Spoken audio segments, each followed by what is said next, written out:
All right, welcome back to another episode of The Process. And you're looking at the image. We're starting off with some fantasy-focused directed concept art. And you can see a little bit of a loose undertone painting. And then the final, more composited, I guess, photo bash and textured direction. So let's jump into it. So I have this sketch. Now the sketch is pretty simple. And I'm just trying different digital painting techniques. No fancy Photoshop photo texturing in the beginning here, but just trying to get a sense of the color, the tone, and the atmosphere. And you see here I'm just messing around with just toning down the canvas. This is a technique that a lot of painters do, you know, traditional painters, just to try to get a little bit of a undertone, you know, and not starting from white. And basically, I'm just starting to paint in some of the sky tones. I always talk about why I start with the sky, so I won't really jump into that right now. But, you know, it's one of the first initial steps to getting some of the tone and lighting figured out, you know. Now, as we're painting this thing, and, you know, I'm just kind of lassoing out some shapes, okay? And I'm just lassoing because I want to have preservation of the silhouettes. You know, I don't want just like very paint strokey, sort of abstract shapes that we can't really understand. I do want this to have a bit of clarity, so that's why I'm using a lot of lasso tool.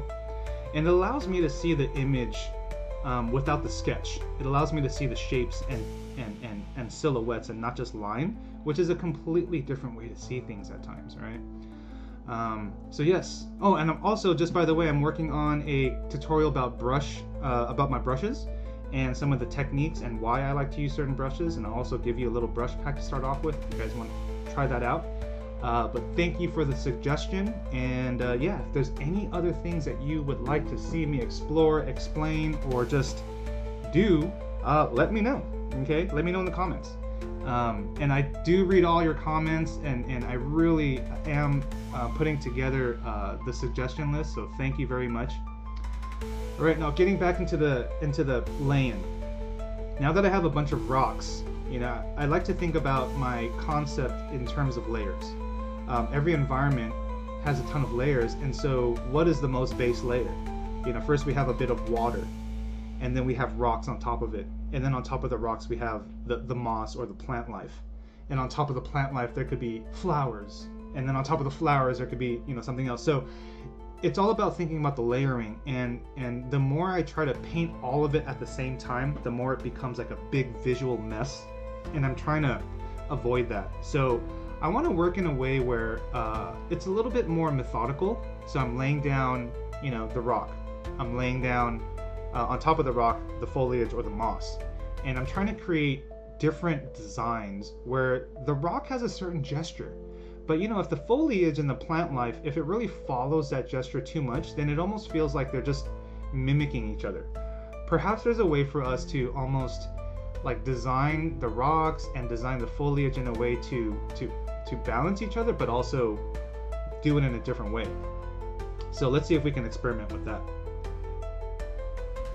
Now over here, I'm just painting in a couple of landmarks, you know, some accents. There's these really cool big holes and like puddles and things like that I've seen through some reference photos, and I just thought that was kind of cool to explore. A little bit of form rendering, zooming in and out just to be able to see what the overall direction looks like.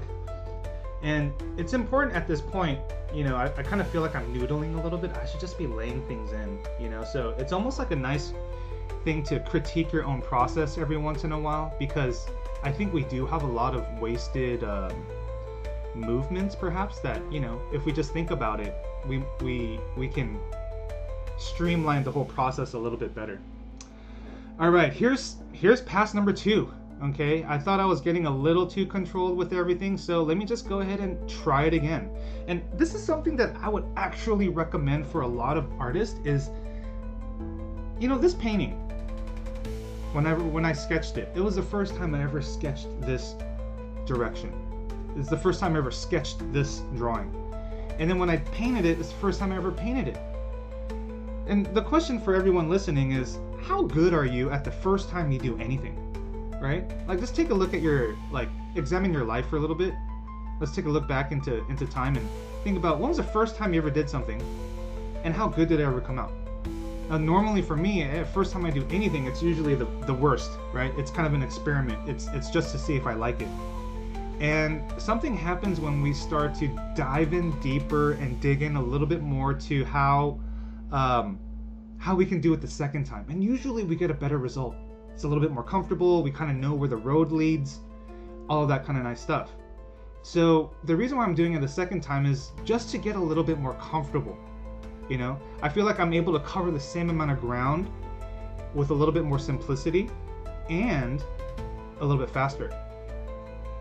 All right, so now that I have that sketch, you can look at the sketch over on the top left. That's going to be my guiding direction. The sketch and the color lay-in, that's all it has.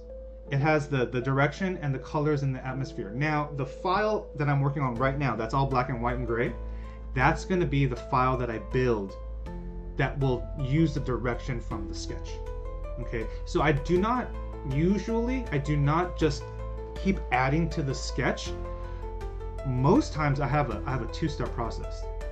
And I'm not really talking about the silhouettes right now because you guys have probably seen from previous videos like what this is all about. It's just about getting good, strong, graphic reed shapes that really mimic the materials that we're designing. So rocks should look like rocks.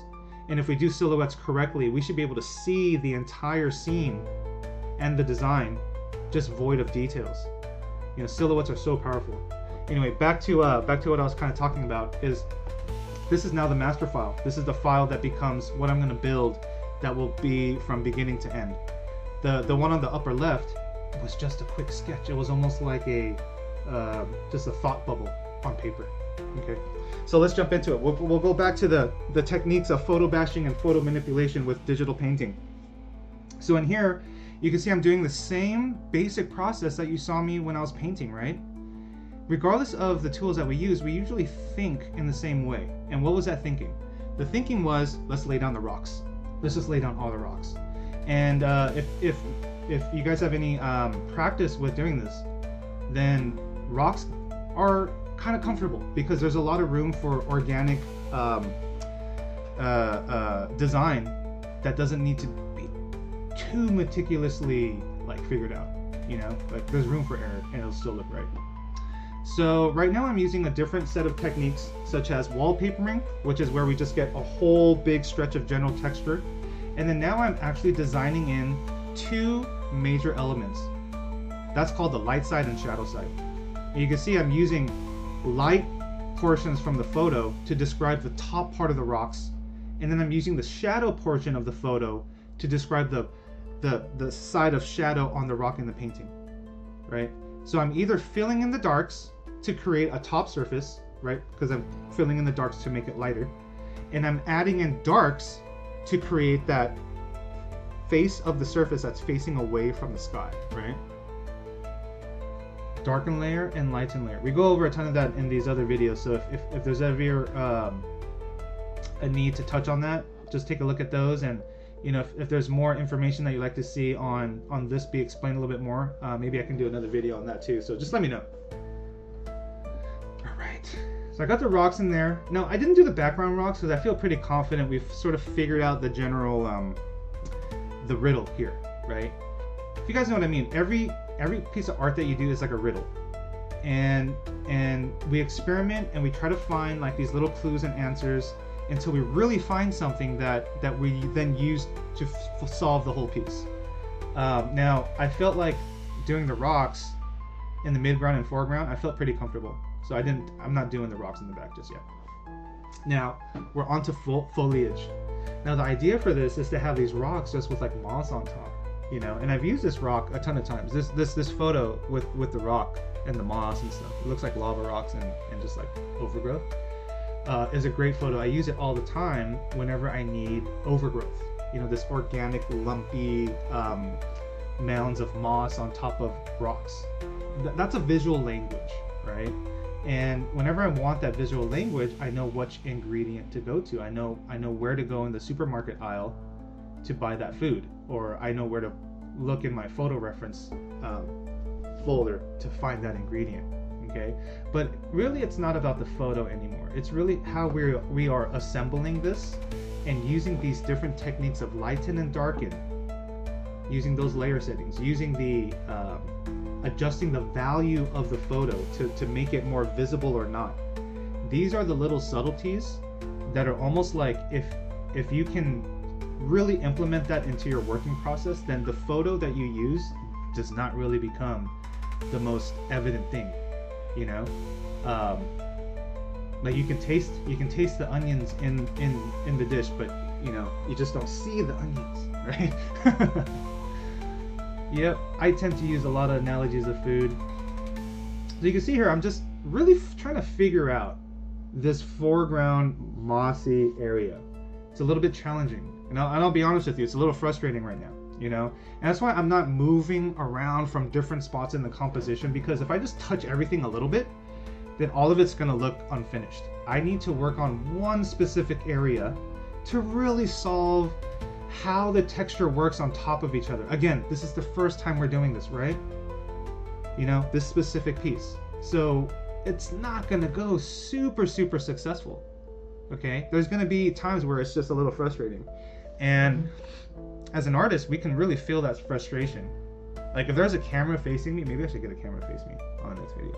But you would be able to see me like kind of sweat and like freak out a little bit, you know, like I get a little red, or you know, and it's because the piece isn't going smooth. It's almost like when you feel lost when you're driving, you know, there's a little bit of this like nervousness or a temperature change in your body, you know.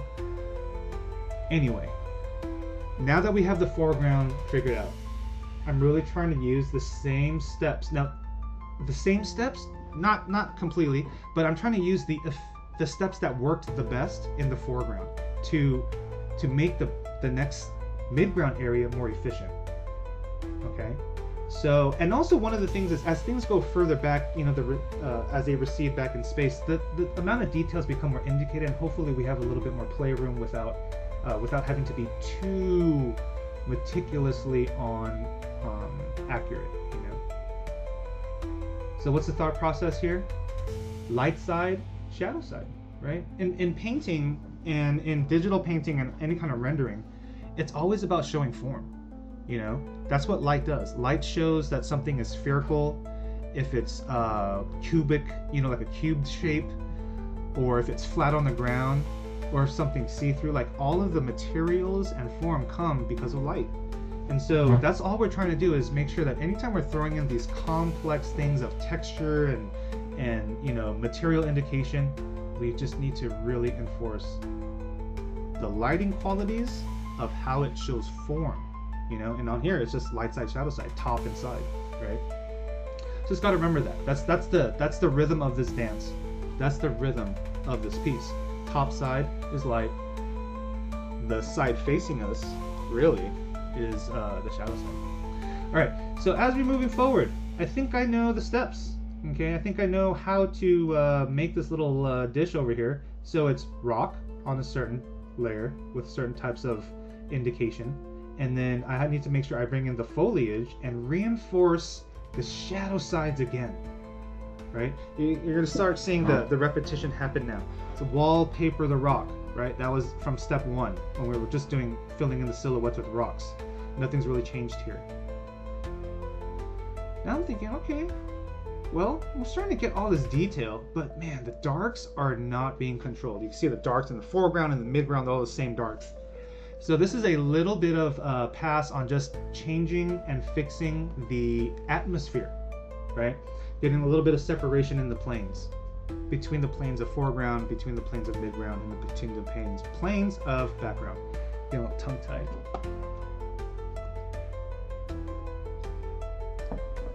Now, it's kind of the same repeated exercise as we're moving forward here.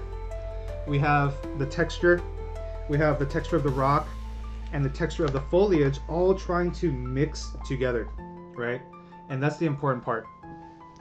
How they integrate, you know? And in design, that's really about what it is. It's about integration. It's about how things transition together. Oftentimes it's not about, you know, these two big elements of moss and rock. Like that's existed forever.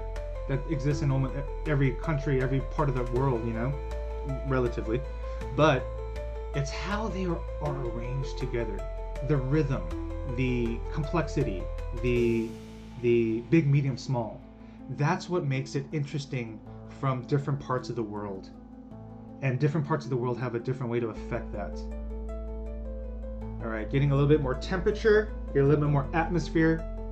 And as an environment designer, much like a character designer, you work in these different effective areas. Like I would assume for a character designer, there's definitely things on the clothing, the torso, the hands, the face, that we really pay attention to more so because they're visible. These are things that we look at when we talk to other people a lot. So we can use the same characteristics when it comes to an environment. There are areas in the foreground, midground, and background that need to be really just emphasized a little bit more to represent like the face and the hands and the, you know, the little focal points of a character design. And that's the same things that we're doing here. So there's a triangular rock kind of right in the middle of composition that's really protruding over the horizon line, you know, and that's sort of where I want to create like a focal point. That's going to be like one of my points of interest for this piece. Hopefully, a lot of the rocks in the foreground and midground, they're pointing us to that direction. You know, rhythmically, there's a gesture that these rocks are kind of pointing into a part of this composition. Now the background here, I feel like we have so much experience doing this now with the foreground, the midground, that now that we're doing the background here, it feels a little less daunting, right? It's not as bad because we did the hard parts first. All right, now just kind of working in some of the smaller details. At this point, we can use photos, the paintbrush. We can use, you know, the idea of hard edges and soft edges. All right, so right off the bat, I'm just going to use this really quick silhouette grab, and I'm just going to paint in other information here. All right, I'm just going to have a character kind of just hanging out in the background on a horse, and it's just a scenic moment of us there. I threw in a little bit of rock texture on this horse, and it gave me a little bit of this tooth and grain where I start to see things that weren't there before. It's giving it like this really nice organic information, and I love that. I love throwing in texture into something just to see what it does, and throw some atmosphere, and that's about it. You know, really, it's not about showing the horse and the rider.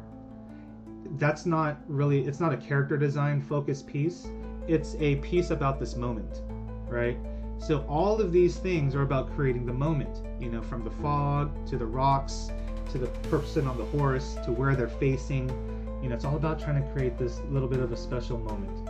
And so with concept art, you know, this is a lot of it. This is a pretty quick you know, turnaround for some concept, but it helps capture the overall gesture. It helps capture a little bit more of the, you know, what I call the 80% of the image, you know, where 80% of it is figured out. We're just void of a little bit of details, that 15-20% on top that just, you know, makes it finished, right? Kind of like a name on the birthday cake and the candles on top. It finishes the birthday cake, right? It makes it ready. And so this is where we are. We kind of have this image here. I'm just playing around with a little bit of saturation, maybe a little bit of pushing down some hues, and I'm just playing around here. You know, the overall image itself is done, right? And if we change some of the values and so on and so forth, it doesn't give it a huge difference. It just gives it subtle differences, right? So thanks for joining me on this one. We have some more videos coming up, or I have some more videos coming up, and let me know in the comments if you enjoyed this, if you'd like to see anything else. But thanks for joining me on another episode of The Process. We'll catch you later. Thanks.